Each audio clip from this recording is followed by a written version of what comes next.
CMR jewellery మన కాకినాడలో అతిపెద్ద జ్యువెలరీ షోరూమ్ మార్చి 30న గొప్ప ప్రారంభం. నమస్తే, నేను Keshav. Welcome to Suman TV. ఎన్నికల కోలాహలం దేశం అంతా మొదలైపోయినటువంటి పరిస్థితి. తెలుగు రాష్ట్రాల్లో ముఖ్యంగా ఆంధ్రప్రదేశ్ అసెంబ్లీ పరిణామాలు ఏ విధంగా ఉండబోతున్నాయి అనేది ప్రతి ఒక్కరిలోనూ ఆసక్తి రేకెత్తిస్తున్నటువంటి అంశం. ఇప్పుడు 99% సీట్ల సర్దుబాటుతో పాటు అభ్యర్థుల ప్రకటనలు కూడా పూర్తయిపోయినటువంటి పరిస్థితి. మరి గ్రౌండ్ రియాలిటీ ఏంటి, క్షేత్రస్థాయిలో ప్రజలు ఏమనుకుంటున్నారు, అసలు రోజుకో సర్వే రిలీజ్ అవుతుంది. ఈ సర్వేల్ని ఎంతవరకు నమ్మొచ్చు, సర్వే రిపోర్ట్ల ఫలితాలు రిజల్ట్లో రిఫ్లెక్ట్ అవుతాయా? ఈ అంశాలపైన విశ్లేషణ చూద్దాం. మనతో పాటు సర్వేలు చేయడంలో ఎక్స్పీరియన్స్ ఉన్నటువంటి కేకే సర్వేస్ సంస్థ ఫౌండర్ కేకే మనతో ఉన్నారు. ఆయన అడిగి వివరాలు తెలుసుకుందాం. కేకే గారు నమస్కారం. నమస్తే సార్. ఈ గ్రౌండ్ రియాలిటీ ముఖ్యంగా ఆంధ్రప్రదేశ్లో తెలుగు రాష్ట్రాల్లో 2 చోట్ల ఈ లోక్సభ అనేసరికి తెలంగాణలో కొంత అటెన్షన్ తగ్గినటువంటి పరిస్థితి. ఆంధ్రప్రదేశ్ అసెంబ్లీ ఎన్నికల పైన అదొక T20 ball to ball betting match లాగా నడుస్తున్నటువంటి పరిస్థితి. ఏంటి మీకు ఉన్నటువంటి ఎక్స్పీరియన్స్? గతంలో కూడా మీరు సర్వేలు చేశారు, సుమన్ టీవీలో కూడా మనం చాలా రిలీజ్ చేసినటువంటి ఇది ఉంది. ఇప్పుడు ఏంటి, ఎలా ఉంది సిచ్యుయేషన్? సార్, కోయిన్సిడెన్స్ ఏంటంటే సార్, మామూలు పర్సనల్గా మేము ఇంట్రెస్ట్ చేస్తున్నా లేకపోతే ఇంకోటి మా ఛానల్లో చేసుకుంటున్నా, ఫస్ట్ ఇంటర్వ్యూ సుమన్ టీవీలో ఇదే ఫస్ట్ ఇంటర్వ్యూ చేయడం.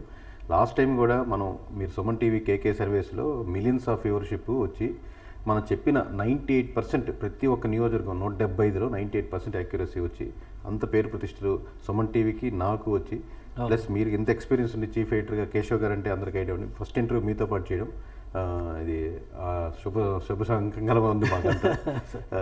సో మాకు ఆల్ ది బెస్ట్ చెప్పుకుంటూ, ఆబ్వియస్లీ మోర్ క్యూరియాసిటీ సార్ మనకు ఆంధ్రప్రదేశ్ 175 నియోజకవర్గాల్లో ఎలా జరుగుతుంది అనేది చాలా క్యూరియాసిటీ ఉంటుంది.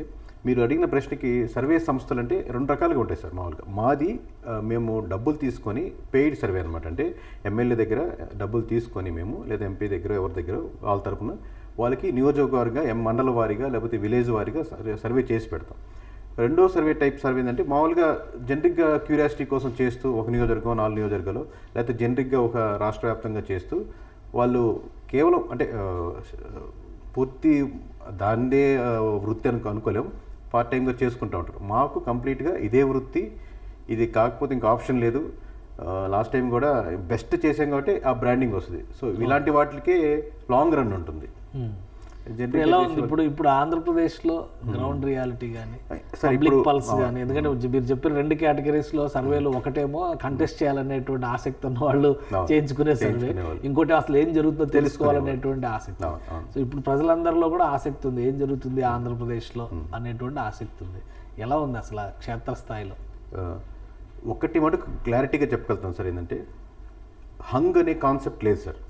ఓకే, హంగ్ అనే కాన్సెప్టు అంటే లేదా తక్కువలో వచ్చి సీట్లు ఇద్దరు కలిసి చవద్ది ఈ ఎడ్జ్లో బయటపడతారు అని లేదు. ఏ పార్టీ గెలిచినా, టీడీపీ గెలిచినా వైసీపీ గెలిచినా 100 సీట్స్ దాటిన తర్వాతే గెలుస్తుంది సార్. ఎడ్జ్ మటుకు లేదు, క్లియర్ మెజారిటీతో ఇస్తారు. అది అంతవరకు క్లారిటీ అవుతుంది. ఇంకొంచెం డెప్త్గా ఏంటి అనేది ఇంకొక వారం పడుతుంది. ఇప్పుడే కొత్తగా క్యాండిడేట్లు వస్తున్నారు కాబట్టి ఆ పోటాపోటీ ఉన్నాయి, దాటేస్తాయా గెలుస్తాయా, ఇంతకుముందు మనం చాలాసార్లు విశ్లేషించినట్టు 10,000 ఫిగర్ దాటుతాయా మెజారిటీ, అప్పుడు క్లారిటీగా వస్తుంది. సో ఇంకొక వారం అవుతుంది సార్. క్యాండిడేట్లు ప్రకటించక ముందే వచ్చేసిన సర్వేలు కొన్ని ఉన్నాయి, చాలా వచ్చేసింది. ఆబ్వియస్లీ ఇప్పుడు మెజారిటీ పార్టీ ఓట్ బ్యాంకింగ్ ఉంటుంది సార్. కానీ అట్లీస్ట్ కొంతమంది 5,000 ఓట్లు తీసుకురాగలుగుతారు, కొంతమంది 10,000 ఓట్లు తీసుకురాగలుగుతారు. కాబట్టే పార్టీలు అంత వెచ్చిచ్చి అంత టైం తీసుకొని అంత క్రోడీకరించి అలాంటి క్యాండిడేట్ కోసం వెతికి చూస్తున్నాయి. సో ఇప్పుడు వస్తున్నటువంటి సర్వేలు ఆల్రెడీ క్యాండిడేట్స్ ప్రకటనలు జరగకముందరే పార్టీ సెంట్రిక్గా జరిగినటువంటి సర్వేలుగా చూస్తే వాటి రిజల్ట్ ఎంతవరకు నమ్మొచ్చు? ఈ సర్వేలకి వచ్చేటువంటి ఫలితాలను కానీ వాళ్ళు ఇచ్చేటువంటి నంబర్స్ని కానీ? 2 రకాలు సార్. యాక్చువల్లీ నేను రీసెంట్గా కూడా మామూలుగా చాలామంది ఎమ్మెల్యే దగ్గర పార్టీలు ఇచ్చినటువంటి సర్వే కూడా చూడడం జరిగింది, వాళ్ళు చూపించారు. కాబట్టి మీరు ఎక్స్పీరియన్స్ ఎడిటర్ సార్, మీకు చాలా సంస్థలు రన్ చేయడం మీకు ఎక్స్పీరియన్స్ ఉంటుంది. మీ సంస్థలో ఏదైనా ఎంప్లాయీ సరిగ్గా చేయట్లేదు అనుకోండి, పర్ఫామ్ చేయట్లేదు, అతన్ని తీసేద్దాం అనుకుంటున్నారు నెక్స్ట్ మంత్ నుంచి, మీరు ముందుగా అతనికి ఇన్ఫార్మ్ చేస్తారా? నెక్స్ట్ మంత్ నుంచి చేస్తారా? చెప్పండి. ఖచ్చితంగా చేస్తారు కదా, ముందుగా చెప్తారు మీరు తీసేస్తున్నారు 2 నెలల తర్వాత అని. లాస్ట్ మూమెంట్ దాకా చెప్పరు, ఎందుకంటే ఈ 2 నెలల పర్ఫార్మెన్స్ కూడా చేయడండి. అట్లాగే పార్టీలు కూడా పార్టీ తరపున ఇచ్చే సర్వే పార్టీకి బాగానే వస్తున్నాయి. కానీ మీరు ఖచ్చితంగా ఓడిపోతున్నారు, 10,000 పైన మీరు మెజారిటీ అవతలకి ఇస్తున్నారు, మీరు 10,000 కంటే తక్కువ వస్తున్నాయి ఓట్ బ్యాంక్ అంటే పార్టీ మేము మీకు పంపించే సర్వే రిపోర్ట్ కూడా తప్పు పంపిస్తారు. ఎందుకంటే అసలు మీరు పోటీ చేయడం వేస్ట్ అనుకుంటే మీరు డబ్బులు ఖర్చు పెట్టరు, తిరగరు, ఇంకా ప్రజల్లోకి వెళ్ళరు, ఇవన్నీ వేస్ట్ అవుతాయి కదా సార్. సో పార్టీలు కూడా ఎమ్మెల్యేలకి రాంగ్ రిపోర్ట్లే పంపిస్తున్నాయి. ఇది ఖచ్చితంగా ఓడిపోతారని చెప్పినా కానీ 1,000-2,000 ఓటు తేడా ఉంది, మీరు బాగా కష్టపడితే గెలవగలుగుతారని. కానీ పార్టీకి తెలుసు ఎంత కష్టపడ్డా కానీ వాళ్ళు గెలవరని. రైట్. కానీ జగన్మోహన్ రెడ్డి గారు చాలా అందరికంటే ముందరే మేల్కొన్నారు. సో ఆయన లెక్కలు చూసుకుని అభ్యర్థుల మార్పులు చేర్పులు దాదాపు ఏడాది నుంచి దీనిపైన ఫుల్ లెంత్ ఎక్సర్సైజ్ చేశారు. అవును. ప్లస్ ఇప్పుడు 175 అవుట్ ఆఫ్ 175 టార్గెట్ పెట్టుకుని వెళ్తున్నారు కాబట్టి 175 నియోజకవర్గాలు ఒకేసారి అభ్యర్థుల ప్రకటన కూడా చేశారు. ఈ పరిణామాలు, ఈ మార్పులు, ఈ చేర్పులు, దాని ప్రభావం ఏంటి? అడ్వాంటేజ్ 100% ఉంది సార్. మనకు ఇతను సీఎం క్యాండిడేట్ అని మనకు ఎలా జనానికి తెలుస్తుందో, లోకల్గా ఒక ఎమ్మెల్యే క్యాండిడేట్, ఇతను మన ఎమ్మెల్యే క్యాండిడేట్ అంటే తనకి ఎనఫ్ టైం ఇస్తే, నెల 2 నెలల 3 నెలల సంవత్సరం ఎంత ఎనఫ్ టైం ఇస్తే తనటువంటి అభ్యర్థులు, తనటువంటి విలేజెస్ ఇవన్నీ తిరిగి ఓట్ బ్యాంక్ని కన్వర్ట్ చేసుకునేదానికి ప్రతి విలేజ్లో ఒక నాయకుడు ఉంటాడు. అతనికి 100 ఓట్లు, 200 ఓట్లు, 300 ఓట్లు ఉంటే తనతో మాట్లాడి కన్విన్స్ చేసి టైం వెచ్చిచ్చి నేనేంటి అని ప్రూవ్ చేసుకునేదానికి అవకాశం ఉంటుంది. లాస్ట్ మూమెంట్లో మీరు ఇంకొక వారం రోజులు 2 వారాల్లో వచ్చినది అతను తిరిగి, ఇప్పుడు మీరు బీజేపీ ఎమ్మెల్యే టికెట్లు చూడండి, ఇంకా వాళ్ళు నియోజకవర్గాలు ఇంకా మొదలు పెట్టలేదు. కొంతమంది చేస్తే ఇంకా మూవ్ అవ్వలేదండి, రేపు ఎల్లుండి వెళ్తామండి, 1 వీక్ తర్వాత వెళ్తామండి, మనం కేకే మనం మాట్లాడాలని అంటారు. ఇంకొకటి 1 వీక్ తిరిగేసరికి వాళ్ళు అసలు వీధుల పేర్లు, నియోజకవర్గాల పేర్లు తీసుకునేసరికి అయిపోతుంది టైం. సో ఆబ్వియస్గా దాని ఎఫెక్ట్ ఉంటుంది. మీకు ముందుగా ఎప్పుడు ఏ నియోజకవర్గైనా ఫ్రెషర్గా వచ్చిన వాడికైనా, ఎక్స్పీరియన్స్ పార్టీకి అయినా సరే వాళ్ళకి ఎనఫ్ టైం ఇచ్చి తిరిగిదానికి 100% 175 ఒకేసారి డిక్లేర్ చేయడం వల్ల మీ అంచనా ఏంటి, ఎలా ఉండొచ్చు ఏంటి? అట్లాగే సార్, అధికారం వస్తుంది అని వైఎస్ఆర్ నాయకులు ధీమా వ్యక్తం చేస్తున్నారు. కాబట్టి ఇది పక్కా ప్లాన్ తో, ఒక వ్యూహంతో, ప్రచారం విషయంలో కూడా చాలా ప్లాన్డ్ గా వెళ్తారు మిగతా వాటితో పోలిస్తే. కరెక్ట్. సో దీని ఇంపాక్ట్ వలన నిజంగానే ఇప్పుడు వాళ్ళు ఎక్స్పెక్ట్ చేస్తున్నట్టుగా అది రియాలిటీలోకి వచ్చి అది వేరు సార్. మీరు అడిగిన ప్రశ్న ఏంటంటే అడ్వాంటేజ్ ఉంటుందా ముందుగా ప్రకటించిన దానికి? ఎస్, అడ్వాంటేజ్ ఉంటుంది. అంటే ముందుగా కానీ 80-90% ఓట్ బ్యాంకింగ్ ఒక పార్టీదే అయినప్పుడు ప్రజలు పార్టీని గెలిపిద్దాం అనుకుంటున్నారా ఆ నియోజకవర్గంలో, లేదా మిగతా 20% డ్యామేజ్ చేస్తారా, అడ్వాంటేజ్ తీసుకొస్తారా నియోజకవర్గంలో అనే ఈ క్యాండిడేట్ మీద ఉంటుంది. ముందుగా ప్రకటించారు కాబట్టి ఈ క్యాండిడేట్ ఓట్ బ్యాంకింగ్ పెంచుకునే ఆస్కారం ఉంటుంది. కానీ వీళ్ళు ఎంత పెంచినా ఈ ఓటు పార్టీ యొక్క 80% ఓట్ బ్యాంకింగ్ పెంచేంత స్థాయి రేరెస్ట్ కేసులో 175 ఎవరికి రేర్గా ఉంటుంది. ఒకరికి ఇద్దరు ఎక్సెప్షనల్ కేసు పక్కన పెడితే మిగతా అది జనరిక్గా పార్టీ ఓట్ బ్యాంకింగ్ మీద ఈ క్యాండిడేట్ డిపెండ్ అవుతారు. ఆ ఎడ్జిల్లో ఓడిపోకుండా సరైన క్యాండిడేట్ కోసం పార్టీలకు కూడా చూస్తాయి. ఇప్పుడు చాలామంది ఒక నాడు ఏంటంటే ఎవరు డబ్బు ఖర్చు పెడితే వాళ్ళకి ఎమ్మెల్యే టికెట్లు ఇచ్చేస్తారని జనాలు మామూలు అనుకుంటారు. అలా కాదు. టీడీపీ అయినా, వైసీపీ అయినా, జనసేన డబ్బులు చూసుకోవచ్చు. బట్ తన ఫేస్ చూసి నియోజకవర్గంలో ఒక 5,000, 10,000, 20,000 ఓట్లన్నా పడుతాయా అలాంటి క్యాండిడేట్ కోసం వెతికి చూస్తారు. దాంట్లో ఇంకోటి డబ్బు ఫ్యాక్టర్ ఒకటి. 175 నియోజకవర్గాలు ఎమ్మెల్యే క్యాండిడేట్లు డబ్బు ప్రభావం ఉండే ఓట్లే. ఇప్పుడు డబ్బు లేని నియోజకవర్గం లేదు. సో ముందుగా ప్రకటించడం వల్ల పోటీలో అడ్వాంటేజ్ ఉంటుంది. ఆల్రెడీ పోటీలో ఉన్న నియోజకవర్గాలు. అంతేగా 175 పాటికి 175 గెలిచేస్తనేది అది ఊరిని జనాల్ని ఎంకరేజ్ చేసేదానికి, ఉత్తేజపరిచేదానికి, వ్యూహానికి అనమాట. మన సినిమా రిలీజ్ ముందు మనం కొట్టేస్తున్నాం అంటుంది చూడండి, హిట్ సినిమా చెప్తే కనీసం ఫస్ట్ షో కన్నా థియేటర్లు నిండుతాయి. సో అంటే అది చెప్పడం వల్ల ముందు ఫస్ట్ వీక్ కలెక్షన్స్ వస్తాయి. అట్లాగా మరి ఇప్పుడు కూటమి వైపు నుంచి సీట్ల సర్దుబాటులో జాప్యం, అభ్యర్థులు కన్ఫర్మ్ చేయడంలో జాప్యం, అలానే మళ్ళీ అసంతృప్తులు వచ్చినాయి అనేటువంటి విమర్శలు. ఈ కోణంలో చూస్తే ఎన్డీఏ తీసుకున్నటువంటి డెసిషన్స్ ఎలా ఉన్నాయి? ఎన్డీఏ ఫార్మేషన్ కానీ, ఇప్పుడు అభ్యర్థుల ప్రకటన కానీ ఏ విధంగా చూస్తారు? ఎన్డీఏ ఇప్పుడు మా ఫస్ట్ జనసేన టీడీపీ కలయిక చాలా లాంగ్ టర్మ్గా ప్లాన్ చేసుకొని వస్తున్నారు సార్. ఫస్ట్లో వ్యతిరేకించినా ఇంకోటి చేసినా లోకల్గా లీడర్స్ విలేజ్ వరకు వచ్చేసరికి టైం పట్టింది. ఓకే మనం వర్క్ చేద్దాం అనుకునేటట్టున్నారు. తర్వాత వాళ్ళు 21 సీట్స్ ఎలాగైతే ఇప్పుడు ప్రకటించారో, మొత్తం 24 తర్వాత 21 వచ్చిందని పవన్ కళ్యాణ్ గారిని పక్కన పెడితే 20 సీట్లకి పవన్ కళ్యాణ్ ఒప్పుకున్నారు నా పార్టీకి 20 కావాలని. ఆయన పక్కన పెడితే దానివల్ల ఎంతో కొంత మొత్తానికి ఓట్ బ్యాంకింగ్ అయితే ఇబ్బంది పడతారు సార్. ఎందుకంటే ఖచ్చితంగా టీడీపీ పోటీ చేసే ప్రతి ఒక్క దగ్గర జనసేన వాళ్ళు మొత్తం కలిపి కుంపగుత్తిగా ఓట్లు వేస్తారనే ఆస్కారం అయితే లేదు. 100% అది 60% పడుతుందా, ఒక నియోజకవర్గం 70% పడుతుందా, 80% పడుతుందా అనేది తేడా వస్తుంది. కానీ బీజేపీ లేట్గా జాయిన్ అవ్వడం వల్ల అసలు ఇంకా డ్యామేజ్ ఎక్కువ తీసుకుంది. అదే జాయిన్ అవుదాం అనుకున్నప్పుడు కొంచెం ఎర్లీకి టైం ఇస్తే లీడర్స్ జాయిన్ అయినంత మాత్రాన కార్యకర్తలు కన్సాలిడేట్ అవ్వరు సార్. మీరు బీజేపీ, నేను టీడీపీ, మన ఇద్దరం కలవాలి అంటే మనకు టైం కావాలి. మన ఇంటికి, మీ ఇంటికి మేము రావాలి, మా ఇంటికి మీరు వచ్చి టీ తాగి, కాఫీ తాగి, భోజనం చేసి మనం మాట్లాడుకొని మంచి చెట్లు మాట్లాడుకొని ఈ వారం 10 రోజులు పడుతుంది. అప్పటికి ఎలక్షన్స్ వచ్చేస్తాయి. కానీ ఏంటి వీళ్ళు చెప్తున్నటువంటి వెర్షన్ ఏంటంటే ఇప్పటివరకు ఆంధ్రప్రదేశ్లో ఉన్నటువంటి పరిస్థితులు ఇవన్నీ సర్దుబాటు చేసుకోవడం ఒకటి, రాజకీయంగా కావాల్సినటువంటి అంశాలు ఇంకొకటి ఏంటంటే ఎన్నికలకి సంబంధించిన నోటిఫికేషన్ కూడా ఒక 4 రోజులు వెనక్కి వెళ్ళింది. సో ఇవన్నీ కలిసి వస్తే ఈ కూటమికి ఈ ఇప్పుడు ఏవైతే అరమరికలు ఏవైతే ఉన్నాయో వీటన్నిటిని కూడా మేము సెటరేట్ చేస్తాం అంటున్నారు. కరెక్ట్. ఇదే ముందు ఇంకో 1 month ఇంత టైం ఇచ్చింది ఎగ్జామ్స్కి, మీకు 2 months టైం ఉంటే ప్రిపరేషన్ వేరేగా ఉంటుంది కదా సార్. మీకు 1 month తీసుకున్నారు కరెక్ట్. ఇంకో 1 month మనకు లక్కీగా 4th phase జరిగింది. మేబీ బీజేపీకి ముందుగా ఐడియా ఉండొచ్చు కాబట్టి, ఎలక్షన్ కమిషన్లో ఎలా జరుగుతుందో తెలుసు కాబట్టి, సో వాళ్ళు కొంచెం డిలే అయినా పర్లేదని ఎంచుకోండొచ్చు.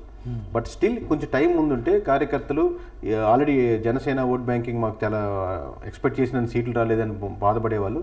నిన్న మొన్న వచ్చిన బీజేపీకి 10 సీట్లు, ఎప్పటి నుంచో కలిసి మనం పోరాడుతున్న వాళ్ళకి 20 సీట్లు, పార్లమెంట్ సీట్లు ఎంత డిఫరెన్స్ మీకు ఐడియా ఉంది. సో కలిసి ఉండేవాళ్ళు ఎక్కువ కలిసి. కానీ ఒకటి అంటే ఆంధ్రప్రదేశ్లో ఎన్ని ఈక్వేషన్స్ లెక్కేసుకున్నా కానీ కుల సమీకరణాలు, ప్రాంతాల వారీగా ఉన్నటువంటి సమీకరణలు ఇవన్నీ కూడా పనిచేస్తాయి. కాబట్టి బీజేపీ ఎంట్రీని కొంత ఆపుదామా లేదా ఆహ్వానిద్దామా అనేటువంటి మీమాంసతోనే సరిపోయింది అనేటువంటి మాట ఇప్పటివరకు వినపడింది. అభ్యర్థులు ప్రకటించిన తర్వాత పెద్దగా నెగిటివ్ లేదు అనేటువంటి అభిప్రాయం ఉంది. కాబట్టి మీ అంచనా ప్రకారం ఇప్పుడు టీడీపీ ఒకటి సపరేట్గా చూస్తే 144 సీట్లు పోటీ చేస్తుంది, జనసేన బీజేపీ 31 సీట్లు కంటెస్ట్ చేస్తుంది. సో ఇక్కడ అడ్వాంటేజ్ ఎవరికి అంటే ఓట్ ట్రాన్స్ఫర్ జరగాలంటే ఎక్కువ ఓట్ ట్రాన్స్ఫర్ జరగాల్సింది టీడీపీకి. ఎందుకంటే 144 నియోజకవర్గాల్లో కోఆర్డినేషన్ రావాలి, ఇక్కడ 30 సీట్లు వస్తే సరిపోతుంది. సో అప్పుడు టీడీపీ ఇంకొంచెం అప్రమత్తంగా ఉండాల్సినటువంటి పరిస్థితి ఉంటుంది కదా. ఆ అండర్స్టాండింగ్ అనేది ఇప్పటికి స్టార్ట్ కాలేదా? ఇంకా కూటమి వరకు మీరు అడుగుతున్నారు కాబట్టి, అంటే పక్కన వైఎస్ఆర్సీపీ పక్కన పెట్టి ఈ 3 పార్టీలని మనం కన్సిడర్ చేయాలి కాబట్టి మేజర్ అడ్వాంటేజ్ టీడీపీకి సార్. ఎందుకంటే టీడీపీ ఎంచుకున్న నియోజకవర్గాలు ఎక్కడ జనసేన నాకు బలం అవసరం అని ఎంచుకున్న నియోజకవర్గాలు ఉన్నాయి. రెండో అడ్వాంటేజ్ బీజేపీకి లాస్ట్ మూమెంట్లో వచ్చిన 10 నియోజకవర్గాలు తీసుకోగలిగింది, పార్లమెంట్లు నియోజకవర్గాలు తీసుకోగలిగింది, 6 పార్లమెంట్ తీసుకోగలిగింది, ఇంకోటి అటు ఇటుగా డైలీ మన డిస్కషన్లో ఆగిపోయింది. సో ఇన్ని వచ్చి అడ్వాంటేజ్ వచ్చింది. పూర్తిగా నష్టపోయిన పార్టీ వచ్చేసి జనసేన.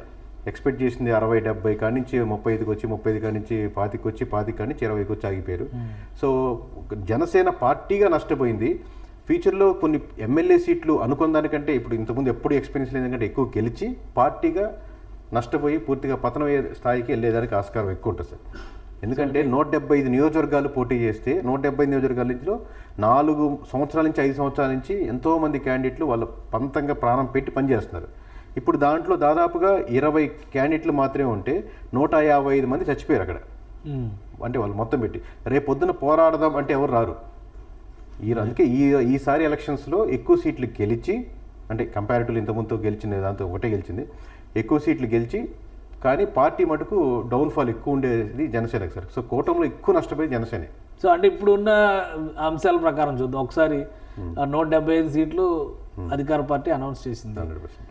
ముఖ్యంగా మంత్రివర్గంలో ఉన్నటువంటి మంత్రివర్గ సహచరులు అంటే ముఖ్యమంత్రిని మినహాయిస్తే మిగతా వాళ్ళందరూ కూడా మొత్తం అందరూ కూడా గెలవాలి, మీరందరూ మళ్ళీ నా మంత్రివర్గంలో ఉండాలి అని జగన్మోహన్ రెడ్డి గారు అన్నారు. సో ఇన్ని మార్పులు చేసిన తర్వాత ఆయన అనుకున్నటువంటి లక్ష్యం ముఖ్యంగా మంత్రివర్గంలో ఉన్న వాళ్ళందరూ గెలిచే వాతావరణం ఉందా? లేదు, 80% మటుకు మినిమం సరే. ఇంకా అంటే 1 వీక్ దాటితే ఇంకా జెల్ అవుతుంది. ఎగ్జాక్ట్ నెంబర్స్తో పాటు మేము ముందుకు రాగలుగుతాను. 80% మాకు కనపడుతుందంటే ఖచ్చితంగా గెలవస్తారు. ఇప్పుడున్న మంత్రులు 80% ఖచ్చితంగా గెలిచేదానికి ఆస్కారం లేదు ప్రస్తుతానికి. 1 వీక్ దాటితే మీకు క్లారిటీ నెంబర్తో పాటు చెప్పగలుగుతాను. ఒక 20% అంటే ఒక 25 అనుకున్నాను అనుకోండి, ఒక 7-8% మటుకు మంచి పోటాపోటీ ఇవ్వగలుగుతున్నారు. మిగతా 18 మంది మటుకు ఓడిపోయేదానికి ఆస్కారం ఉంది సార్. అంటే జగన్మోహన్ రెడ్డి గారు ముందు వేసినటువంటి అంచనా నిజమే అంటారు. మంత్రివర్గంలో చాలా మంది వెళ్ళిపోతారు కాబట్టి మార్పులు చేర్పులు చేయాలి. అంటే ఒకవేళ అలాంటిది జరిగితే ఆల్మోస్ట్ క్యాబినెట్ మొత్తం కూడా కొత్త క్యాబినెట్ ఒకవేళ గవర్నమెంట్ వస్తే అది తర్వాత విషయం. కానీ క్యాబినెట్లో ఉన్న వాళ్ళు అందరూ ఫెయిల్యూర్ అంటే గవర్నమెంట్ వస్తానికి మళ్ళీ అవకాశం ఉంటుందా? క్యాబినెట్ ఫెయిల్ ఉందంటే దాని ఎఫెక్ట్ ఆబ్వియస్గా పార్టీ మీద పడుతుంది కదా సార్. ఇప్పుడు ministries is the front end. మీరు ఎప్పుడు జగన్మోహన్ రెడ్డి గారి ఇంటర్వ్యూ కానీ ఫేస్ వాల్యూ కానీ లేకపోతే ప్రతిరోజు చూడరు. మినిస్ట్రీస్ ద్వారా పార్టీని చూస్తూ ఉంటారు. ఇప్పుడు సుమన్ టీవీలో మన సుమన్ సార్ తక్కువ కనపడతారు, మీ ద్వారా కనపడతారు. మీ పర్ఫార్మెన్సే Suman TV performance. Same ministry performance బాగుంటే దాన్ని ఉంటారు. ఇప్పుడు పలానాలు బాగున్నారు, బాగా చేస్తున్నారు, వీళ్ళు మినిస్ట్రీ బాగుంది, టెక్నికల్గా బాగుందని రోజాని చూస్తే ఇలాంటి ఉండాలనిపించాలి, లేకపోతే విడుదల రజని చూస్తే ఇలాంటి ఉండాలనిపిస్తుంది జనాలు అనుకుంటే నిజంగా పార్టీ రోజానో విడుదల రజనో లేకపోతే ఇంకొక చూసినప్పుడు జనాలు తిట్టుకుంటున్నారా చేసుకుంటున్నారా అది పార్టీ రిఫ్లెక్షన్ అవుతుంది. ఏంటి ఇప్పుడు వాళ్ళు తిట్టుకుంటున్నారా పాజిటివ్గా ఉన్నారా? రోజా గెలుస్తారా గెలవరా? అదే సార్ అంటే మీకు మీరు అడిగి ప్రశ్న అర్థం అవుతుంది. నేను I will take 1 more week time. అంటే చాలా మంది కాంట్రవర్షియల్ పార్ట్ తీసుకున్నటువంటి మంత్రులు ఉన్నారు. ఇప్పుడు రోజా గారు కావచ్చు, అంబటి రాంబాబు గారు కావచ్చు, సరే మాజీ మంత్రులు అయినప్పటికీ కూడా కొడాలి నాని కావచ్చు, పేరుని నాని కావచ్చు, వీళ్ళు మళ్ళీ వస్తారా రారా? సార్ 80% నేను కాన్ఫిడెంట్గా చెప్తాను సార్. 80% మినిస్ట్రీస్ రారు సార్. పేర్లు డీటెయిల్స్ ఎంత ఓట్ బ్యాంక్తో డిఫరెన్స్ ఓడిపోతుంది అనేది మనం ఇంకా కంటిన్యూ చేస్తాం కాబట్టి నెక్స్ట్ వీక్స్లో చెప్తాను సార్. అంటే అది రీజన్ ఏమై ఉండొచ్చు? వాళ్ళ పెర్ఫార్మెన్స్గా చూడాలా, మనం పార్టీ పర్ఫార్మెన్స్గా చూడాలంటే ఓవరాల్గా గవర్నమెంట్ పర్ఫార్మెన్స్ కన్సాలిడేటెడ్ సార్. ఎందుకంటే ఒకసారి పార్టీ వేవ్ ఉందనుకోండి, నియోజకవర్గంలో పేరు ఊరు ఎవరో తెలియని వాళ్ళు కూడా ఆ వేవ్లో గెలుస్తారు సార్. ఇప్పుడు యాక్చువల్లీ పోయినసారి జగన్ గారికి మంచి వేవ్ ఉంది సార్. అంటే కావాలి జగన్ అన్నట్టు. ఇప్పుడు ఏ పార్టీకి కూడా వేవ్ లేదు. మేబీ ఇప్పుడు టీడీపీ వాళ్ళకి జగన్ అపోజిషన్ వేయడం లేదా కాంబినేషన్ పాజిటివ్స్ ఉన్నాయి, కానీ వేవ్ అంటే మొత్తంగా జనాలు అందరూ జగన్ గెలవాలనో జగన్ అంతా లేదా చంద్రబాబు గెలవాలనో అలాంటి వేవ్ పాజిటివ్గా ఉండేటువంటి ఊపు గాలి ఆ వైబ్స్ అలాంటి ఏ పార్టీకి లేదు ఇప్పుడు.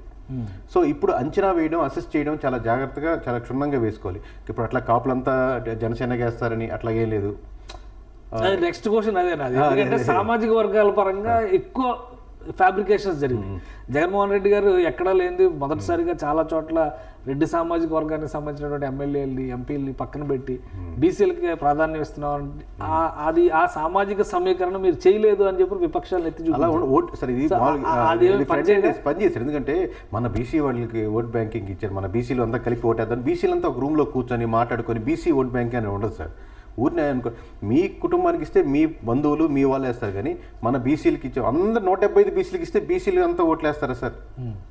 అంటే ఒక 5%, 10%, 15%, బట్ మెజారిటీ కన్సాలిడేషన్ అనేది బీసీలు అనగానే బీసీలు బీసీ అనే కదా sir నేర్పేది.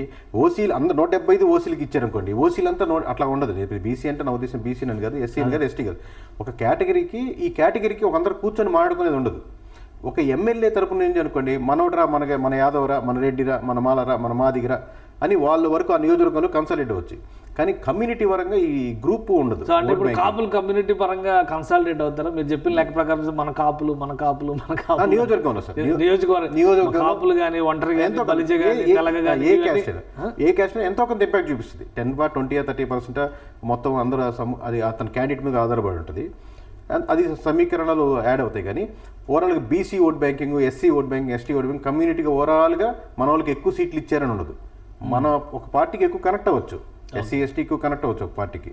That doesn't mean that మొత్తానికి 175 ఎస్సీలు ఇచ్చినా కానీ ఎస్సీలంతా ఇప్పుడు లెట్స్ సే చంద్రబాబు నాయుడు 175 ఎస్సీలు నిలబెట్టారు అనుకోండి, అందరూ ఎస్సీలు కొట్టేయాలని గ్రూప్గా ఉన్న డెసిషన్ ఉండదు.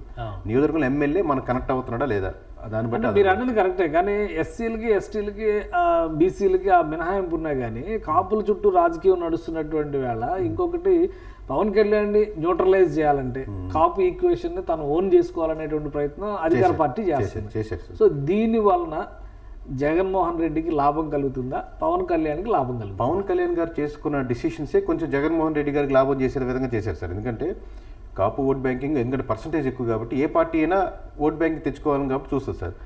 అది ప్రయత్నంలో తప్పలేదు. వైసీపీ చేసినా, టీడీపీ చేసినా, ఇంకోటి చేసినా, జనసేన తెచ్చుకోవాలనుకున్నా.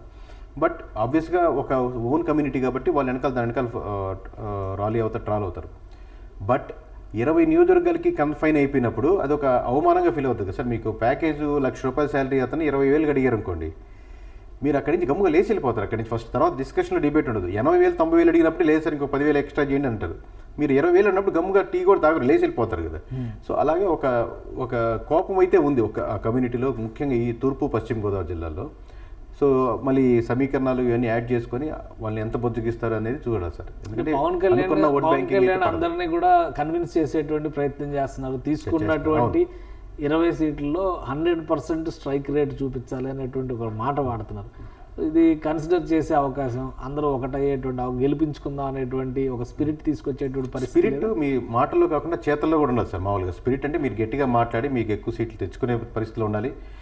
మనం ఫస్ట్లో మీరు స్టార్టింగ్లో మాట చెప్పారు, మనం ఇచ్చే స్టేజ్లో ఉండాలి కానీ తీసుకునే స్టేజ్ కదా. మనం టీడీపీకి ఎన్ని సీట్లు మనం డిసైడ్ చేస్తాం అన్నప్పుడు జనాలకి వాళ్ళ ఫ్యాన్స్కి ఎస్ మనం అట్లా చూసారు అది పొజిషన్ అంటే అనుకుంటాం. ఇప్పుడు 20 సీట్లు 175లో సగం కూడా లేవు. అప్పుడు అది ఛాలెంజింగ్ అనిపిస్తారు, ఊపు రాదు మామూలుగా. ఓకే, ఇంకొకటి ఇప్పుడు ఆంధ్రప్రదేశ్ ఎన్నికలు అనగానే కులాల ప్రస్తావన జరుగుతుంది ఒకవైపు, అలానే ఇప్పుడు ఈక్వేషన్స్ పరంగా చూస్తే బీజేపీ ఎంటర్ అయిన తర్వాత మతపరమైనటువంటి చర్చ కూడా మొదలైంది. కరెక్ట్. సో బీజేపీ కూటమిలోకి ఎంటర్ అవడం వలన దాని ప్రభావం ఏమైనా ఉందా? ఆల్రెడీ గతంలో తెలుగుదేశం పార్టీ బీజేపీతో కలిసి పనిచేసింది కాబట్టి సో అది ఇది బ్యాలెన్స్ అయిందని అనుకోవాలా? అలా కూడా అనుకోవచ్చు సార్. కాకపోతే ఒకటి సార్, బీజేపీ రావడం వల్ల ఒక ఇప్పుడు మెట్రోపాలిటన్ అంటే మనకు విశాఖపట్నం అలాంటి ఏరియాస్లో అంటే ఎక్కువ నార్త్ ఇండియన్స్ సెటిల్ అయ్యి ఉంటారు. మన రామ మందిరం ఎఫెక్ట్ కొంచెం మతం పరంగా ఎక్కువ హై ఉన్న ఓట్ బ్యాంకింగ్ కమ్యూనిటీస్ కావచ్చు, ఆ సెక్షన్ ఓట్ బ్యాంకింగ్ అడ్వాంటేజ్ అవుతుంది sir. At the same time దాన్ని ప్యారల్గా బ్యాలెన్స్ చేస్తూ డిసడ్వాంటేజ్ ఏంటంటే ఇప్పుడు కొంతమంది ముస్లిమ్స్ మనం జనసేనతో ట్రావెల్ అవుతున్న వాళ్ళు కానీ, జనసేనతో లేదా టీడీపీతో ట్రావెల్ అవుతున్న క్రిస్టియన్స్ కానీ ఎవరైనా ఉంటే కమ్యూనిటీ ఆబ్వియస్గా బీజేపీతో కనెక్ట్ అవ్వగానే వెంటనే ఫ్యామిలీ డిస్కషన్ గురించి రేపు నుంచి ఆ పార్టీకి మనం వేయొద్దు. ఎందుకంటే వాళ్ళు బేసిక్గా కోర్గా దాన్ని అపోజ్ చేస్తారు కాబట్టి అట్ ది సేమ్ టైం అది బ్యాలెన్స్ చేసి వైసీపీకి షిఫ్ట్ అయ్యేదానికి ఆస్కారం ఉంటుంది. సో ప్లస్ ఉంది, మైనస్ ఉంది సార్. సో ఇంకొకటి కొన్ని నియోజకవర్గాల మీద ఎక్కువ ఫోకస్ ఉంది, ఎక్కువ ఆసక్తి ఉంది. సో అలాంటి నియోజకవర్గం అంటే మీరు ఇంకా డేటా రావాలి, కొంచెం టైం పడుతుంది అన్నారు కానీ బట్ వాటి పరిస్థితి ప్రస్తుతం యాజ్ ఆన్ డేట్ అన్ని నంబర్స్ క్లియర్ అయిపోయినాయి. అపోజిషన్ ఎవరున్నారు, ఇక్కడ ఫైట్ ఎవరు, అభ్యర్థులు ఎవరు, ప్రత్యర్థులు ఎవరు అనేది కూడా క్లారిటీ వచ్చేసింది. సో అలాంటి నియోజకవర్గాలు పిఠాపురం పరిస్థితి ఏంటి? పిఠాపురం సార్ మంచి టఫ్ ఫైటే సార్. ఎందుకంటే అంటే ఈ రోజు టఫ్ ఫైట్ ఉంది, రేపు పొద్దున్న రిజల్ట్స్లో ఒకరికి ఎక్కువ రావచ్చు మెజారిటీ. అట్లా ఈ రోజుకున్న పరిస్థితి టఫ్ ఫైటే. ఇప్పుడు మొత్తం నేను రాష్ట్ర వ్యాప్తంగా తిరుగుతాను, పిఠాపురం మీరు 10 మంది చూసుకోండి, మీరు నా తరపున మీరు పోరాడండి అంటే మటుకు కష్టం సార్. ఖచ్చితంగా ఆయన పిఠాపురంలో ఎక్కువ టైం స్పెండ్ చేయాలి. ఎందుకంటే అపోజిషన్కి బలం ఎక్కువ ఉంది, ఆబ్వియస్గా నెంబర్ ఆఫ్ ఇయర్స్ ఎక్స్పీరియన్స్ ఉంది. 1994 నుంచి వాళ్ళు ఆ పార్టీలో చేస్తున్నారు, తిరుగుతున్నారు. ప్రజారాజ్యం నుంచి వచ్చారు కాబట్టి వాళ్ళు ప్లస్లు మైనస్లు తెలుసు. సో కాబట్టి అవన్నీ కన్సాలిడేట్ చేసుకొని వీళ్ళు ఎక్కువ కాన్సన్ట్రేట్ చేస్తే తప్పితే నల్లేరు మీద నడకైతే కాదు. ఈజీగా గెలిచేస్తాం అనుకుంటే భీమవరం టైప్ అయిపోతుంది. ఓకే, ఇంకొకటి మంగళగిరి పరిస్థితి ఏంటి? మంగళగిరి విషయంలో కూడా ఇటు ఎవరు ఊహించాల, ఆళ్ళ రామకృష్ణారెడ్డి బయటికి వెళ్ళిపోయారు. ఆయనే ఒక ప్రత్యర్థి అవుతారు అనుకుంటే మళ్ళీ ఆయన సడన్గా వైసీపీలోకి వచ్చారు. కాబట్టి అక్కడ మళ్ళీ అభ్యర్థులను ఎవరిని పెట్టినా కానీ గేమ్ ప్లాన్ మొత్తం వెనక నుంచి ఎగ్జిక్యూట్ చేసేదంతా వీళ్ళే ఉంటారు. సో మంగళగిరి పరిస్థితి ఏంటి? కంపారిటివ్లీ దీంతో పోలిస్తే మంగళగిరి ఇప్పుడున్న పరిస్థితుల్లో కంపారిటివ్లీ అడ్వాంటేజ్ ఉంది సార్. మామూలుగా లోకేష్ గారికి అంటే ఇప్పుడు జనసేన ఓట్ బ్యాంకింగ్ అడ్వాంటేజ్ అవుతుంది, ప్లస్ ఎప్పటి నుంచో వర్క్ చేసుకుంటా ఉన్నారు. అట్లా అని చెప్పి ఈజీ కాదు. ఎందుకంటే వాళ్ళు లోపల మీరు చెప్పినట్టు లోకల్ లీడర్ సపోర్టు ఎప్పటి నుంచో వర్క్ చేస్తున్న వాళ్ళు డైరెక్ట్ 1-to-1 పర్సన్ ఉంటుంది. ఇప్పుడు లోకేష్ గారికి 1-to-1 అడ్రస్ చేయడం చాలా తక్కువ ఉంది. అక్కడ లోకల్గా అక్కడే ఉండే కొన్ని సెక్షన్ ఆఫ్ పీపుల్ సెలెక్ట్ చేసుకుని న్యూట్రల్స్ అని, అపార్ట్మెంట్ రెసిడెంట్స్ అని ఇట్లా ఇంటరాక్ట్ అవుతా ఉన్నారు కదా. సో దాని ప్రభావం ఇంటరాక్ట్ అదే సార్, మీతో ఇంటరాక్ట్ అయ్యేదానికి ఒక మీరు ఇష్యూనో మీ పెళ్లికో అటెండ్ అయ్యి లోకల్ లీడర్స్కి ఉన్న అడ్వాంటేజ్ ఎక్కువ ఉంటుంది సార్. ఇప్పుడు మీరు మ్యారేజ్ మీ ఏ కార్యక్రమం జరిగినా వెళ్తుంటే మన వచ్చాడు, మన ఎమ్మెల్యే వచ్చాడు, వాళ్ళు వచ్చాడు అని లోకేష్ అన్ని మ్యారేజ్కి వెళ్ళి ఉంటారు చెప్పండి అక్కడ లోకల్ నియోజకవర్గంలో. సో అలాంటి అని మ్యారేజ్కి వెళ్ళలేదంటే ఓట్ బ్యాంకింగ్ పోతుంది కదా. సో అలాంటి పోటీలో ఉన్నప్పుడు లోకల్ లీడర్లకి అడ్వాంటేజ్ ఉంటుంది. బట్ కంపారిటివ్లీ పోయినసారితో పోలిస్తే ఈసారి మేబీ ఫేవరబుల్. ఈసారి కాన్స్టిట్యున్సీలో కూడా ఎక్కువ ఫోకస్ దీనికోసం తొందరగా ముగించారు. ఎందుకంటే లాస్ట్ టైం జరిగిన ఇబ్బంది జరుగుతుంది. సో దాంతో పోలిస్తే కంపారిటివ్లీ ఈసారి వైసీపీ మీద ఉన్నటువంటి యాంటీ ఓట్ బ్యాంకింగ్ కానీ అడ్వాంటేజ్ అయ్యేసరికి ఆస్కారం ఎక్కువ ఉంది. రైట్, ఇంకొకటి హిందూపురం కాన్స్టిట్యున్సీ బాలకృష్ణ గారు పోటీ చేస్తున్నారు సార్. మీరు గడిచిన 5 years నుంచి బాలకృష్ణ గారు అబ్జర్వ్ చేస్తుంటారు. మీరు ఆబ్వియస్గా చిరంజీవి మూవీస్ నుంచి మామూలు గేట్ల దగ్గర నిలబడి చూసి అట్లాంటివి కూడా ఆ ఏరియా కూడా చూస్తుంటారు. మీరు గడిచిన 5 yearsలో ఒకప్పుడు చిరంజీవి నెంబర్ 1గా ఉండి ఆ తర్వాత 2-3 పొజిషన్లో అన్నీ ఆయన ఉండి తర్వాత ఎవరైనా ఉండేది బాలయ్యబాబు, నాగార్జున ఇలా ఉండేవి, వెంకటేష్ గారు ఉండేది. ఇప్పుడు 5 years నుంచి చూడండి, ఇంటర్వ్యూస్ ద్వారానో లేకపోతే సోషల్ మీడియా ద్వారానో లేకపోతే సినిమాలు ట్రెండింగ్ అవడం వలన బాలయ్యబాబు మామూలుగా ఇంకా అయిపోయింది ఇండస్ట్రీలో కూడా అనుకునే లెవెల్లో ఉన్న ఆయన కూడా ఒకసారి ట్రెండింగ్లో వచ్చి కొత్త జనరేషన్ కూడా తెలిసేటట్టు చేయగలిగారు, ఫ్రంట్ ఎండ్లోకి వచ్చారు. Plus at the same time hospitals, వాటి క్యాన్సర్ హాస్పిటల్స్ ఆయన చేస్తున్న ద్వారా కానీ మొత్తానికి రీచ్ జనాలకి ఈ 5 సంవత్సరాలు మీరు ట్రెండింగ్లో ఉన్నారు. గతం కంటే ట్రెండింగ్ టాప్లో ఉన్నారు ఇప్పుడు మామూలు కంపారిటివ్లీ ఇంటర్వ్యూస్ ద్వారా కానీ ఓవరాల్గా. సో ఓవరాల్గా అది కూడా అడ్వాంటేజ్. ఎందుకంటే మన ఎమ్మెల్యేని రోజు మనం లైవ్లో చూస్తున్నాం, ట్రెండింగ్లో ఉంటున్నారు, వ్యూవర్షిప్లో ఉన్నారు కాబట్టి. ప్లస్ అక్కడ పనులు లోకల్గా ఆయన అవైలబిలిటీ లేకపోతే చూస్తున్నారు. కానీ హిందూపురం మీరు అడిగిన ఈ 2 నియోజకవర్గాలు పిఠాపురంతో పోల్చిన మంగళగిరితో పోల్చిన Hindupuram maybe more advantage to TDP. అవునా? బాలకృష్ణ గారు ఇంకొకటి 2014లో వచ్చిన మెజారిటీ కంటే 19లో వచ్చిన మెజారిటీ ఎక్కువ బాలకృష్ణ గారికి అక్కడ కంపేర్డ్ వైసీపీ వేవ్లో కూడా. సో అంటే ఇప్పుడు ఆల్మోస్ట్ మళ్ళీ అదే ట్రెండ్ కొనసాగుద్ది వచ్చాము. అంటే ఇంకా మీకు నెంబర్స్ అనేది ఇప్పుడు ఎందుకు ఇప్పుడు ఈ ఇంటర్వ్యూస్ నెంబర్స్ ఇంకా 1 వీక్ తర్వాత మీకు కంప్లీట్ డీటెయిల్గా నెంబర్స్ ఏది 10,000 పైన ఉంది. నాకు ఇంకొక డౌట్ ఉంది, ఇప్పుడు ఈ 3 కాన్స్టిట్యున్సీస్లో ప్రత్యర్థులు మహిళలే. అవును, వైసీపీ 3 మహిళలే పెట్టింది. దానిలో ఏమైనా స్ట్రాటజీ ఉందా? అట్లా లేదు సార్, అంటే కోఇన్సిడెన్స్ అంతేనా? అలానే అనుకోవాలి. కోఇన్సిడెన్స్ అంతే. అంటే ఒకవేళ ఓటమి పాలైతే మీరు మహిళల చేతిలో ఓడిపోయారు అనేటువంటి హెరాస్మెంట్స్ కోసం మహిళా ఎమ్మెల్యేని పెట్టారు, ఒక ఎమ్మెల్యే క్యాండిడేట్ కాబట్టి మన మహిళలంతా కలిపి ఆ మహిళనే గెలిపించాలని ఏ మహిళ అనుకోదు సార్. అవును, ఆ పార్టీ కోటేద్దామా లేదనుకుని అలా అనుకుంటే 175 మంది మహిళలే ఉన్నారు. మహిళలో ఉన్నారు, లేదా బీసీ ఓట్ బ్యాంకింగ్ ఉంది, ఎస్సీ ఓట్ బ్యాంక్ మనమే వేద్దాం వాళ్ళకి అని అనుకోరు సార్. ఆ పార్టీకో లేదా ఆ క్యాండిడేట్కి ఓటేద్దాం అనుకునే కానీ ఇవన్నీ జస్ట్ మీకు హెడ్లైన్స్కి పనికి వస్తారు. ఇంతమంది బీసీలకి ఇచ్చాం, ఇంతమంది మహిళలకి ఇచ్చాం, ఇంతమంది రిపోర్టర్లకి ఇచ్చాం, ఇంతమంది మన డాక్టర్కి వేయాలి అని ఎవరు అనుకోరు సార్. మామూలుగా అట్లా ఉండదు. వాళ్ళు చేసిన సర్వీసెస్ అలా వేసే లేకపోతే ప్రజారాజ్యం పార్టీలో 104 మంది బీసీలకి ఇచ్చారు చిరంజీవి గారు. ఆయన 18 ఎందుకు ఇచ్చారు? కరెక్ట్.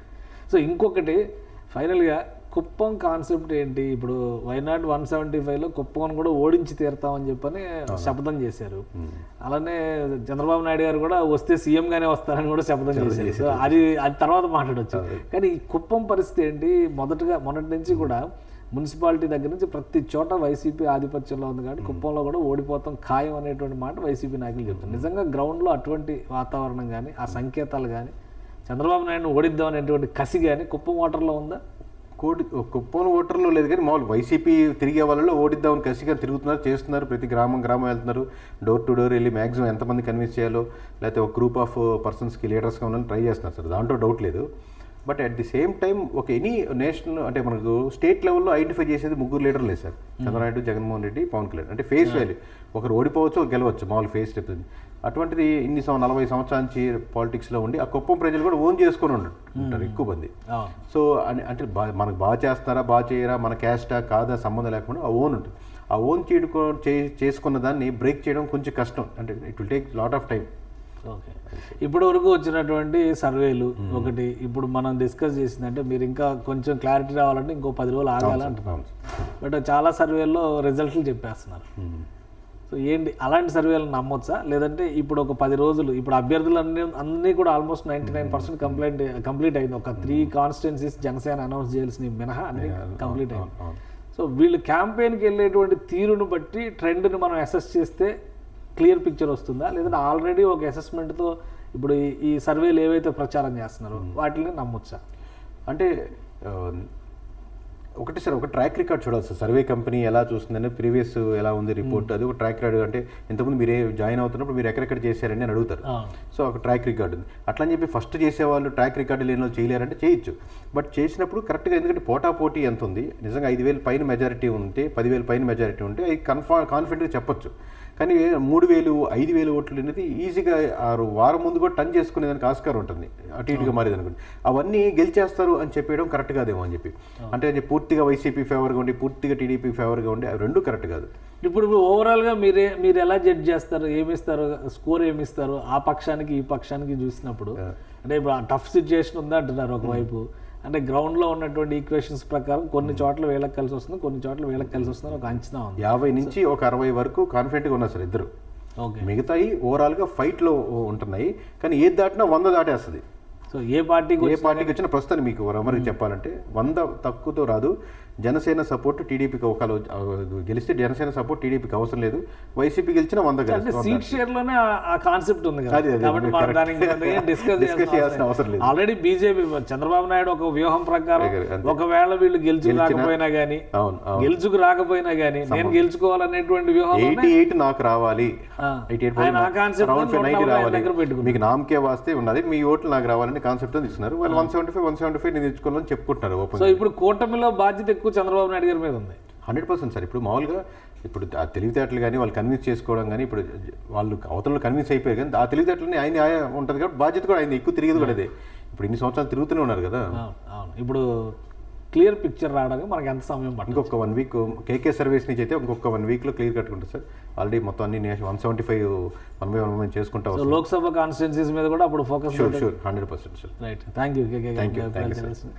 ఇది కేకే చెప్తున్నటువంటి రిపోర్టు. గ్రౌండ్లో చాలా భిన్నమైనటువంటి వాతావరణం ఉంది. పైకి చూస్తున్నంత సాఫ్ట్గా ఎక్కడా కనిపించడం లేదు. అలానే ఎవరు కింద పడిపోయేటువంటి స్థాయిలో లేరు. అలానే మార్పులు చేర్పుల విషయంలో ముందుగా తీసుకున్నటువంటి నిర్ణయాల వల్ల ఎవరికి లబ్ధి చేకూరుతుంది అనేది ఈ 10 రోజుల్లో జరగబోయేటువంటి పరిణామాలు, అభ్యర్థులు వెళ్ళబోయేటువంటి క్యాన్వాసింగ్ మెథడాలజీ, వీటి మీద ఎక్కువ ఆధారపడి ఉంటుందనేటువంటి మాట కేకే చెప్తున్నారు. ఇక సర్వేలకు సంబంధించి అభ్యర్థుల ప్రకటన పూర్తి కాకుండా చేసిన ఏ సర్వే కూడా అది నిఖార్సైన సర్వే కాకపోవచ్చు. ఎందుకంటే అభ్యర్థుల ప్రకటన తర్వాతే అసలు ఈక్వేషన్స్ బయటకు వస్తాయనేది ఆయన చెప్తున్నటువంటి మాట. ఇది special discussion. Keep watching. Suman టీవీలో మీ పర్సనల్ అండ్ బిజినెస్ ప్రమోషన్స్ కోసం కింది నెంబర్కి కాంటాక్ట్ చేయండి.